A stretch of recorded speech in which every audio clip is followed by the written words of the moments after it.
Hi friends! Telangana రాష్ట్ర రైతులందరికీ అదిరిపే శుభవార్త. రైతులందరికీ రైతు బంధు డబ్బులు అలాగే రుణమాఫీ డబ్బులు ఎప్పుడు పడుతున్నాయి? మరి ఎన్ని ఎకరాలకు పడుతున్నాయి? 3 ఎకరాల నుంచి 4 ఎకరాలా? మరి 3 ఎకరాల నుంచి 10 ఎకరాలా? 3 ఎకరాల నుంచి 15 ఎకరాలా? మరి తెలుసుకునే ముందు మరి కరెక్ట్‌గా వివరాలకెళ్ళే ముందు ఒక లైక్ అయితే చేయండి. ఒక లైక్ వల్లనే వీడియో అనేది బూస్టప్ అవుతుంది. వీడియో అనేది అందరికీ చేరుతుంది. వాళ్ళకి కూడా ఇన్ఫర్మేషన్ అని తెలిసి వాళ్ళకి కూడా సంతోషపడతారండి. వాళ్ళకి కూడా ఇన్ఫర్మేషన్ అయితే క్లారిటీగా అయితే తెలుస్తుంది.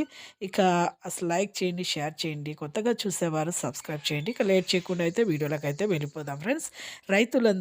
రైతులకు రుణమాఫీ డబ్బులు, రైతు బంధు డబ్బులైతే ఇక పడబోతున్నాయి. రైతు బంధు డబ్బులు 3-4 ఎకరాల వరకైతే ఇప్పుడైతే ప్రస్తుతానికైతే ప్రతి ఒక్క రైతుకైతే ఇప్పుడు చాలామందికైతే కొంతమందికి కొన్ని క్యాస్ట్‌ల వారీగా, జిల్లాల వారీగా, మండలాల వారీగా అలాగే ప్రతి ఒక్కరికి కూడా పడుతున్నాయండి. కొంతమందికి పడట్లేదనేసి బాధపడుతున్నారు. బాధపడే అవసరం లేదు.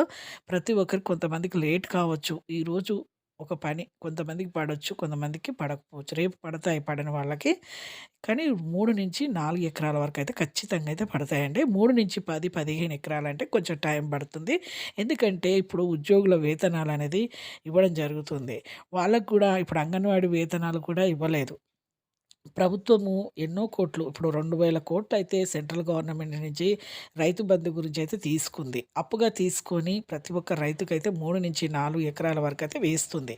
కొంతమందికి ఇప్పుడు పడ్డా తర్వాత పడతాయి. అందరికీ పడతాయి 3-4 కానీ 3-10, 15 ఎకరాలంటే కొంచెం టైం అనేది పడుతుందండి. ప్రతి ఒక్క రైతుకు కూడా పడుతుంది. ఇప్పుడు అంగన్వాడీ వేతనాలు, ప్రతి ఒక్క ఉద్యోగి వేతనాలు వాళ్ళకే కొన్ని కోట్లు అప్పు తీసుకొని ఇప్పుడు ఈ రైతు బంధు వేయడానికి ముందే వాళ్ళకి ఇవ్వాలనేసి వాళ్ళని ఆపలేని పరిస్థితి. 3 నెలల నుంచి వాళ్ళకి కూడా జీతాలు సరిగ్గా లేక ఇబ్బంది ఆపేశారు కాబట్టి వాళ్ళకేసిన తర్వాత మీకు ఖచ్చితంగా అయితే 3-15 ఎకరాల వరకైతే వేస్తామనేది చెప్పడం జరిగింది. క్లారిటీగా అయితే ఇన్ఫర్మేషన్ అయితే ఇదే అండి. అలాగే రైతులకు రుణమాఫీ డబ్బులు కూడా ఒకే విడతలో వేయాలన్నా కూడా ఈ అంగన్వాడీ వేతనాలు, ఈ జీతాలు ఇవ్వకపోవడమే అండి. ఒకే దఫాలో 2,00,000 బదులు 4 విడతలుగా 50,000 చొప్పున ఇస్తారు. చూసారు కదండీ! లైక్ చేయండి, షేర్ చేయండి, సబ్స్క్రైబ్ చేయండి.